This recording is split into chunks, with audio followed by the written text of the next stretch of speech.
और अपराध से जुड़ी खबरों के बाद अब बात सियासत से जुड़ी खबरों की करते हैं। दरअसल इस साल बिहार में विधानसभा चुनाव होने हैं और चुनावी साल होने की वजह से सियासी हलचल भी तेज है और बड़े फेरबदल की संभावना जताई जा रही है। जातीय गणित और जीत की रणनीति के तहत कई दिग्गज पाला बदल सकते हैं। ऐसे नेता किसी एक पार्टी में नहीं, लेकिन आरजेडी और कांग्रेस में संख्या ज्यादा है।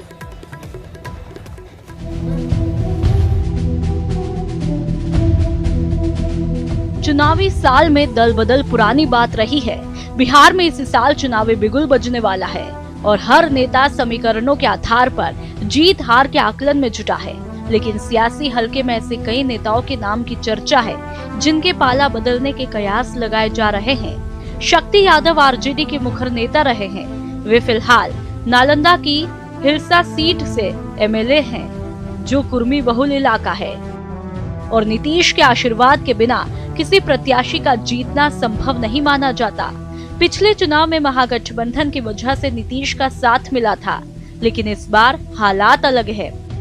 आरजेडी के एक और नेता एमएलसी संजय प्रसाद की गिनती बागी नेता के तौर पर होती है, जो पहले से ही नीतीश का गुणगान कर रहे हैं। पार्टी स्टैंड का विरोध कर वे 19 जनवरी की मानव श्रृंखला में शामिल हुए और जेडीयू सांसद ललन सिंह के करीबी माने जाते हैं। तीसरा नाम गाय घाट के आरजेडी विधायक महेश्वर यादव का है, जिन्होंने हर प्लेटफॉर्म पर नीतीश का साथ दिया है और तेजस्वी का विरोध करते रहे हैं। महेश्वर यादव भी मानव श्रृंखला में शामिल हुए थे। दरभंगा के केवटी से विधायक फराज फातमी के भी पाला बदलने की चर्चा है। पिता अली अशरफ फातमी के जेडीयू में शामिल होने के बाद फराज खुलकर आरजेडी के खिलाफ बोल रहे हैं और नीतीश के कार्यक्रमों का खुलकर समर्थन कर रहे हैं। कांग्रेस में भी ऐसे कई नेता हैं जिनके पाला बदलने की चर्चा है। गोपालगंज के भोरे से विधायक अनिल कुमार पहले जेडीयू के विधायक थे, जो 2015 में कांग्रेस के टिकट पर जीते, लेकिन एक बार भी कांग्रेस की बैठक में शामिल नहीं हुए और राहुल गांधी की रैली में भी नहीं पहुंचे थे। कटिहार के प्राणपुर से कांग्रेस विधायक मनोहर सिंह भी ऐसे ही नेता हैं, जिन्हें नीतीश कुमार ने कांग्रेस की टिकट दिलाई थी। वे भी कभी कांग्रेस की बैठक में शामिल नहीं हुए। कांग्रेस विधायकों में तीसरा नाम पूर्णिमा यादव का है, जो नवादा के गोविंदगंज से विधायक हैं। पूर्णिमा जेडीयू की नेता रही है और 2015 में नीतीश कुमार ने कांग्रेस का टिकट दिलाया था।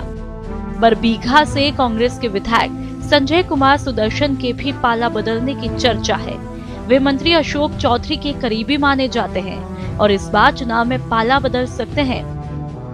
कांग्रेस के एक और विधायक संजय तिवारी का नाम भी इसी लिस्ट में लिया जा रहा है, जो घोषित तौर पर बागी माने जाते हैं। संजय भी अशोक चौधरी के करीबी माने जाते हैं। 2015 में बीजेपी और जेडीयू के अलग रहने की वजह से आरजेडी और कांग्रेस को सीटें मिली थी।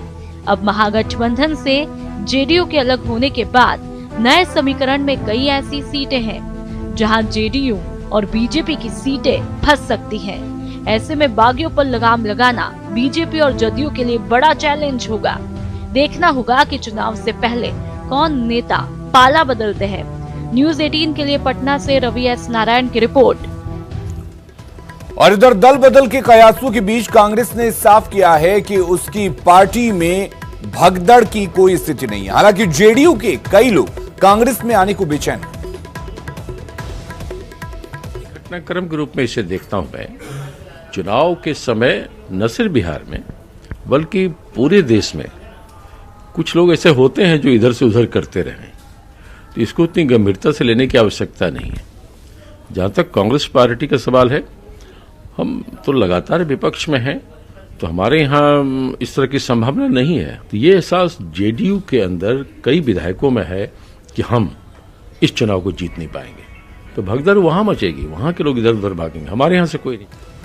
और बिहार में चुनावी साल से पहले दल बदल के कयासों को जेडीयू अपने फेवर में देख रही है। जेडीयू का दावा है कि बेहतर छवि वाले कोई उम्मीदवार नजर डालते हैं, इसमें कुछ भी गलत नहीं है।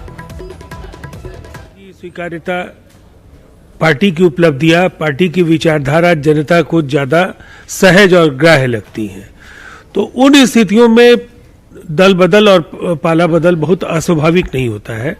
और ऐसे में जिस नेता की छवि बेहतर होती है, जिसकी छवि को लोग दमदार, करिश्माई और चुनाव जिताऊ चेहरे के तौर पर देखते हैं, वहां ज्यादा नेताओं का जमावड़ा होता है। इसे आप नकार नहीं सकते हैं। और जिस नाव में सुराख हो, जो नाव डूबने वाली हो, तो निश्चित तौर पर उन स्थितियों में बहुत सारे लोग उस दल से किनारा करते हुए दूसरे दल की ओर रुख करते